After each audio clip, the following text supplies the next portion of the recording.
لله وكفى وسلام على عباده الذين اصطفى أما بعد فقد قال الله تبارك وتعالى أعوذ بالله من الشيطان الرجيم بسم الله الرحمن الرحيم إنا نحن نزلنا الذكر وإنا له لحافظون صدق الله العظيم.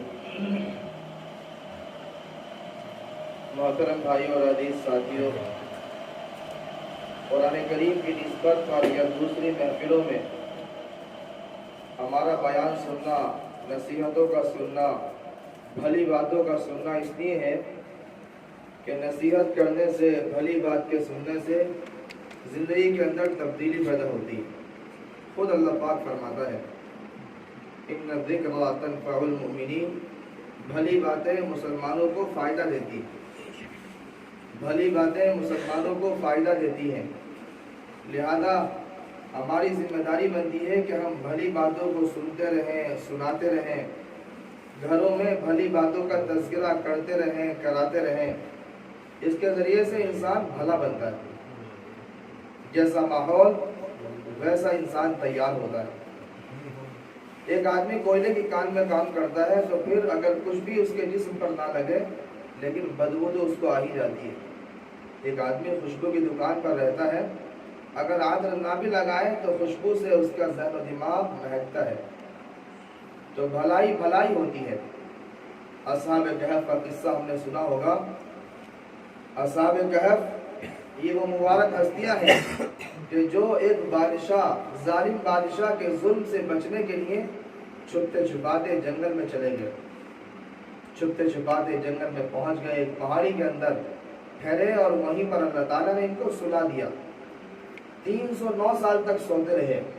ان کے ساتھ ایک کتا تھا جو کتا بھی ان کے ساتھ رہا. 309 سال کے بعد میں اللہ تعالیٰ نے ان کو جگایا.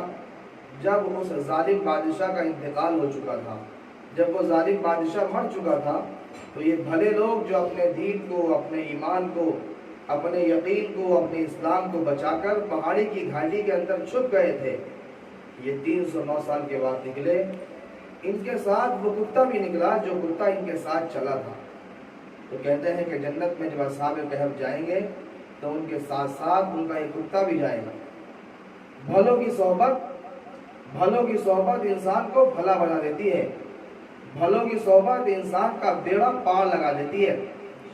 اس لیے ذمہ داری بنتی ہے مسلمانوں کی کہ وہ بھلائیوں کا تذکرہ کرتے رہیں اور بھلی باتیں سنتے سناتے رہیں.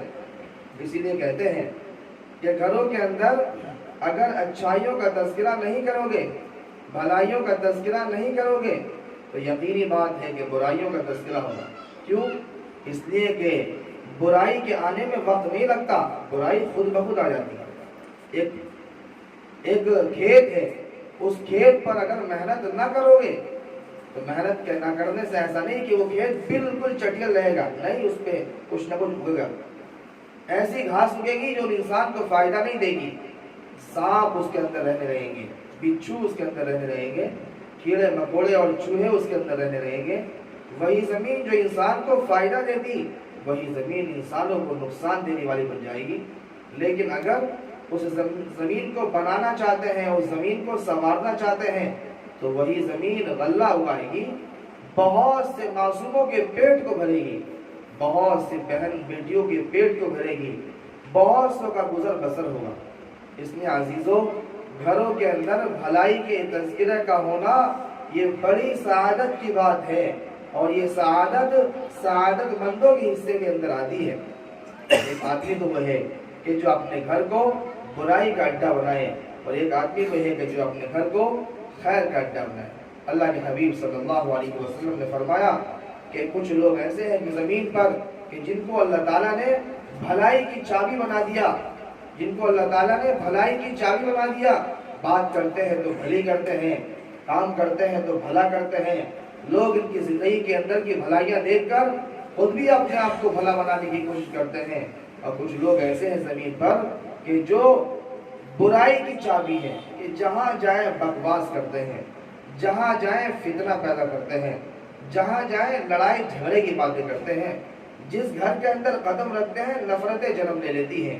جس کاروبار پر ہاتھ ڈالتے ہیں وہ کاروبار پٹ ہو جاتا ہے۔ اللہ کے نبی صلی اللہ علیہ وسلم نے فرمایا خیر ہے اس آدمی کے لیے، خیر ہے اس آدمی کے لیے، کامیابی ہے اس آدمی کے لیے جس کو اللہ تعالیٰ بھلائی کی چابی بنا دے۔ اس لیے بھائیوں، قرآن کریم کا پڑھنا پڑھانا یہ بھی بڑا نیک عمل ہے، اور قرآن کریم کے پڑھنے پڑھانے کی توفیق کا مل جانا یہ بڑی سعادت کی بات ہے۔ یہ بھی سعادت مندوں کے حصے کے اندر آتا ہے اس مبارک ماہ میں، کہ جس مبارک مہینے کے اندر یہ قرآن پاک نازل ہوا، اور اس قرآن کریم کے نازل ہونے کا اہم ترین واقعہ قرآن پاک نے نقل کیا۔ میرے عزیزوں، قرآن پاک کا رمضان المبارک کے ساتھ بہت مضبوط رشتہ ہے۔ اِنَّا أَنزَلْنَاهُ فِي لَيْلَةِ الْقَدْرِ وَمَا أَدْرَاكَ مَا لَيْلَةُ الْقَدْرِ۔ قرآن پاک خود ارشاد فرماتا ہے کہ ہم نے ہی اس کو نازل کیا، اور ہم نے اس کو جانتے ہو کہیں میں نازل کیا، ہم نے اس کو لیلۃ القدر میں نازل کیا۔ اللہ کے نبی صلی اللہ علیہ وسلم کا معمول و مزاج یہ تھا کہ آپ علیہ الصلوۃ والسلام سیدنا جبرائیل علیہ الصلوۃ والسلام کے ساتھ اس مہینے کے اندر دور فرمایا کرتے تھے۔ آپ علیہ الصلوۃ والسلام جو فرشتے ہیں سب سے مبارک، سب سے معتبر، سب سے معزز، سب سے بڑے فرشتے سیدنا جبرائیل علیہ السلام ان کے ساتھ دور کر رہے ہیں، ان کو کلام پاک سنا رہے ہیں، اور ایک روایت میں آتا ہے کہ وہ بھی اللہ کے نبی کو سناتے تھے۔ آپ علیہ الصلوۃ والسلام آپس میں دور کر رہے ہیں۔ میرے بھائیوں، اس واقعے سے معلوم ہوا کہ قرآن پاک اس مہینے کے اندر زیادہ سے زیادہ پڑھی جانے والی کتاب ہے۔ ہم اس محفل میں اور اس مجلس میں ارادہ اور نیت کریں کہ انشاءاللہ ہم کلام پاک کو زیادہ سے زیادہ پڑھنے والے ہوں گے۔ ایک آدمی تو وہ ہے جو کلام پاک پڑھا ہوا ہی نہیں، ایک آدمی وہ ہے جو کلام پاک پڑھا ہوا ہی نہیں، اس کی سب سے بڑی ذمہ داری بنتی ہے۔ جس طرح کھانا کمانا اس کے اوپر فرض ہے، جس طرح نماز روزہ اس کے اوپر فرض ہے، اگر پیسہ ہو تو حج اور زکوٰۃ اس کے اوپر فرض ہے، اسی طرح قرآن پاک کا سیکھنا بھی اس پر فرض ہے۔ جو قرآن پاک سیکھا وہ نہیں ہے، میرے بھائیوں، دنیا کی ہر چیز کے سیکھنے کے لیے وقت ہے، اور دنیا کی ہر چیز کے سمجھنے کے لیے وقت ہے۔ اللہ کی کتاب کے لیے ہمارے پاس وقت نہیں۔ ہم میں سے ہر ایک اپنی گریبان میں جھانکے، اور ہم میں سے ہر ایک اپنے بارے میں سوچے کہ اگر اللہ کی طرف سے اسی حال میں فیصلہ ہو گیا موت کا، اور اسی حال میں بلاوا آ گیا، تو میرے بھائیوں کیا ہم اس قابل ہیں کہ اللہ کے دربار میں منہ دکھائیں؟ ہم میں سے ہر ایک سوچے، ہم میں سے ہر ایک اپنے گریبان میں جھانک کر دیکھیں۔ ہمارے دلوں کے اندر دہشت ہے، ہمارے دلوں کے اندر ڈر اور خوف ہے اپنے اعمال کی وجہ سے۔ ہمیں ڈر لگ رہا ہے اور ہمیں دہشت سی ہو رہی ہے کہ اگر موت آئے گی تو کیا ہوگا۔ کیوں؟ ایک مومن کو ڈر نہیں لگتا، ایک مومن کو دہشت نہیں ہوتی۔ مومن کی معراج موت ہے۔ مومن اللہ پاک کے دیدار سے، اللہ پاک کی ملاقات سے خوش ہوتا ہے۔ اللہ کے نبی صلی اللہ علیہ وسلم کا آخری وقت ہے۔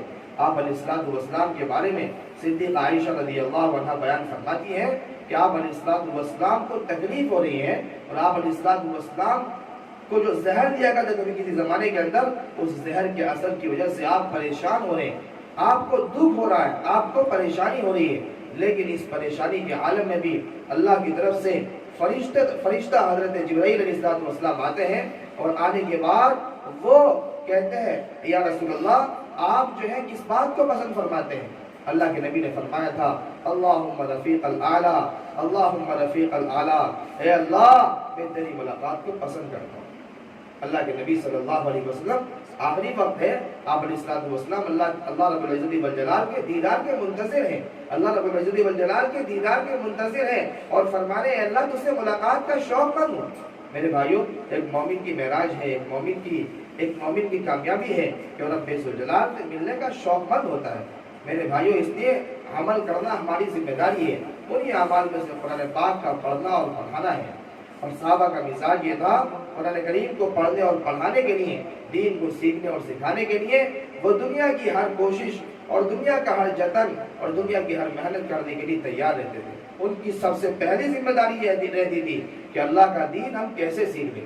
حضرت عمر رضی اللہ عنہ کا واقعہ لکھا ہوا ہے، حضرت عمر اور حضرت عمر رضی اللہ عنہ کے ایک دوست ہیں، ان کا واقعہ لکھا ہوا ہے کہ وہ دونوں کاروبار ایک ساتھ کرتے تھے، مدینہ سے باہر رہتے تھے، اور ان کے پاس بہت سارے اونٹ تھے، مدینہ سے باہر اونٹ پالتے تھے، اونٹوں کی دیکھ بھال کرتے تھے، لیکن روزانہ مدینہ آنا مشکل تھا۔ اللہ کے نبی صلی اللہ علیہ وسلم کے پاس دین سیکھنا مشکل تھا۔ دونوں نے یہ طے کیا کہ ہم ایسا کرتے ہیں کہ ایک دن تم جایا کرو اللہ کے نبی صلی اللہ علیہ وسلم کے پاس، اور جو وحی آسمان سے آتی ہے اور جو باتیں آسمانوں سے آتی ہیں اللہ کی طرف سے محمد عربی صلی اللہ علیہ وسلم پر، ان باتوں کو سیکھ کر تم آنا، شام کو آ کر مجھے بتا دینا۔ دوسرے دن میں جاؤں گا اور جانے کے بعد میں سیکھ کر آؤں گا، اور دوسرے دن آ کر رات میں آ کر میں تمہیں بتا دوں گا۔ ایک دن تم جانا، ایک دن میں جاؤں گا، اس طرح دین سیکھتے سکھاتے رہیں گے۔ وہ دین جو آسمانوں سے روزانہ آ رہا ہے، اس دین کا کوئی حصہ اور اس دین کا کوئی لفظ ہماری زندگی سے باہر نہ ہو۔